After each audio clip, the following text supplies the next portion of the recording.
everybody. Okay, so this weekend, Asian families around the world will gather together to celebrate Lunar New Year. And while the menus will differ according to each family's customs, one thing is certain, there will be lots and lots of food. And here to share some of his favorite Lunar New Year dishes that bring luck and good fortune is Chef Sang King. Welcome back. Thank you. Thanks, ladies. Before we jump into the food, I would love to know what are your Lunar New Year celebrations, what they were like when you were growing up. Well, as you know, I grew up in a tiny little farming village called Love in South Korea. And it was very traditional, very conservative. So it was the standard thing. You dress in your ceremonial garb called hanboks, right? You do sebe, which is to pay respect to the elders. So I have to do that to the two of you later. And then you eat a lot of food, of course, and then you watch fireworks over the rice fields. That's what. But here in Canada, you know what we do? What? We eat dinner, and then we watch Crave. That's So okay. things have changed a little bit. Okay, here's the thing that I know, because there are some people in my Filipino family who celebrate Lunar New Year big time, but here's the thing that's central in the food. There also always has to be lucky food. Yes. Okay, so what are the lucky foods for Lunar New Year? Okay, well, these are all lucky foods, but the whole point of things being lucky is because it is the inauguration of the year, right? So you need as much luck and you want prosperity and you want fortune and all of those things. And so you celebrate at the beginning of the year with the hope that every year it's going to bring that.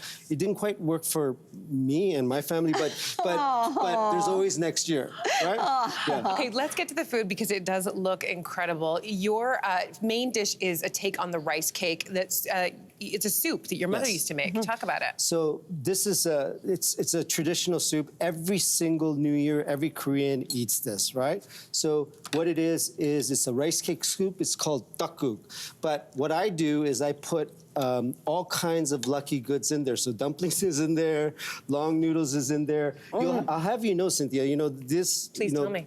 This, it means longevity. Right? Oh, so my father, it's a rice cake. My father always said length does matter.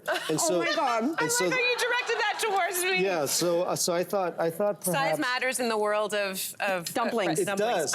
And so you you cut it, and you put it in the beef broth soup is what this is. A noodle stew, long noodles. Longevity, length, everything. And you don't, and I know that this was one of those things that Lainey Louie used to always say to us, you don't cut them. Don't cut them. That's right. It disrupts your luck. That's Never right. cut your That's right. your I think pasta. we've been doing that a little too much in my family over the years.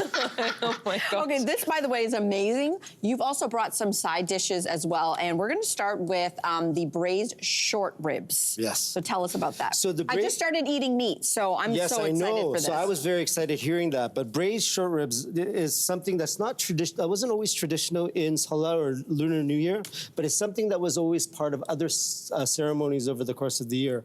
Kids get really bored of just eating rice cake soup. Right? So this, which is called galbijim, right, is braised short rib, right? And this is my mother's recipe as well, right? Beautiful. Yeah, soy sauce and carrots and vegetables and things like that, and braised for 8 hours.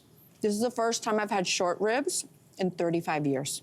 It's Just saying, it is amazing. It's So so that good. 4 years before you were born. Absolutely.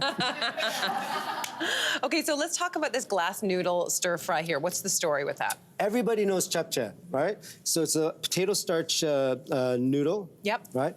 And what it is, it's used in every single ceremony, also for Lunar New Year as well. And it's, a little bit of ribeye beef, some vegetables, right? Wok tossed. That's it. I love how colorful everything is too. Like you've got like this sort of mixed thing and punches of color. It's so good. It's beautiful. And obviously you've got some bell peppers in here, some carrots. So gold. She's too excited over here. She's so excited. So this year's colors, right? Every year there's lucky colors. Is green, and it's gold, right? And of course, Chinese New Year is always red as well. So I try to throw all of those things in or stuff in my fridge that needed to be thrown away.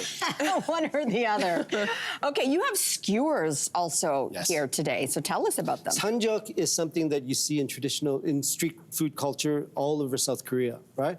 But because again, kids got really, really bored of just eating the rice cake soup, the parents and grandparents created this. It's just toothpick, and it's got different types of things. Like in this case, there's imitation crab, there's beef, there's carrot, there's scallion, and then you just batter it and then you put it in the pan. That's it. Seems really easy and really delicious. Yeah, it's very simple to do. Okay, so I see you also included a spinach dip. Why is that significant? Green is the color, and it's That's the for color. this year. Yeah, it's for this year, but it's also the color of money, something that my family didn't have a lot of. But the whole point of the green spinach is that spinach, here it's about Popeye and about strength, right? And of course, it gives you all of that stuff, but it's also the staple ingredient that you see in some of the classic Korean dishes, like bibimbap, right? Where you have the rice bowl with all of the that's the ingredient that has to go in there, right? It's called shigumchi namur. How did you make this?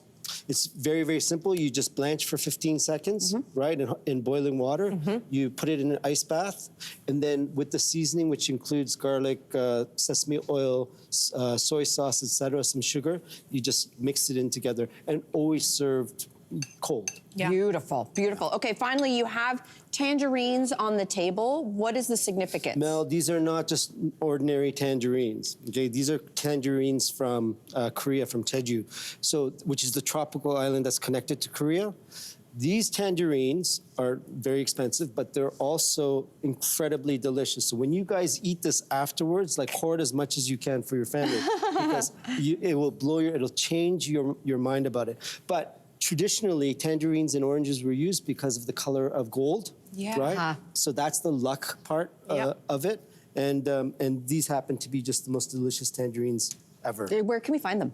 In Korea. So good luck.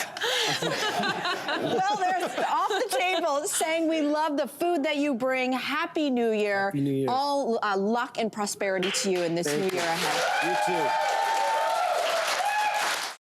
Hey there, what did you think? Drop your comments below and join the conversation. And don't forget to like and subscribe so you can find more on everything from food and fashion to pop culture and current events. See you soon.